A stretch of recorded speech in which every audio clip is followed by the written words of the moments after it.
Bonjour Yves de Kerdrel.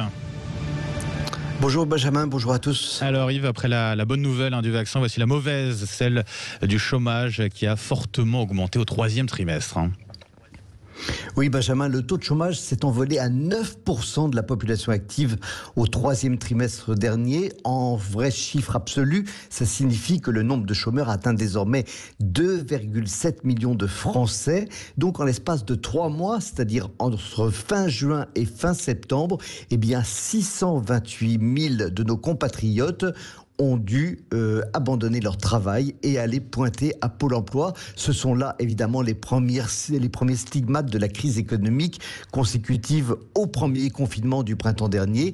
Et ils arrivent avec du retard, car dans un premier temps, le chômage partiel a permis de cacher l'ampleur des destructions d'emplois. C'est pour cette raison qu'au deuxième trimestre, donc pendant le confinement, le taux de chômage était encore en baisse. Et Yves, j'imagine que ces chiffres sont d'une ampleur historique. Hélas, oui, cette hausse du nombre de chômeurs sur un seul trimestre est un record depuis que l'INSEE établit ses statistiques de l'emploi. Tout ça n'est pas très surprenant non plus, puisque cette crise est elle-même d'une ampleur inédite. De nombreuses entreprises ont mis fin à des CDD, d'autres ont mis la clé sous la porte et de nombreux plans sociaux ont été mis en place.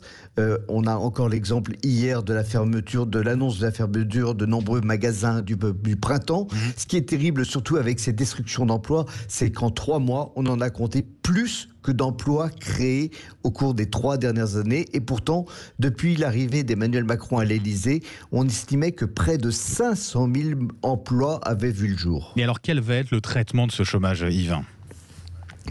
Écoutez, d'abord, dès le mois de mars dernier, le gouvernement a eu la bonne idée de suspendre sa réforme de l'allocation chômage qui rabotait assez durement les indemnités des chômeurs. Ensuite, il y a un plan qui a été mis en place assez rapidement afin de favoriser l'emploi des jeunes, population qui est la plus touchée par cette crise. Enfin, le gouvernement compte évidemment sur la reprise économique attendue l'an prochain. Jusqu'à présent, on pouvait se dire que la croissance serait là, mais sans la confiance des employeurs. Depuis que l'on a appris l'existence d'un vaccin, on peut être plus optimiste sur l'ampleur du rebond l'an prochain et donc des créations d'emplois. C'est dire si cette petite piqûre qui nous attend tous suscite bien des attentes.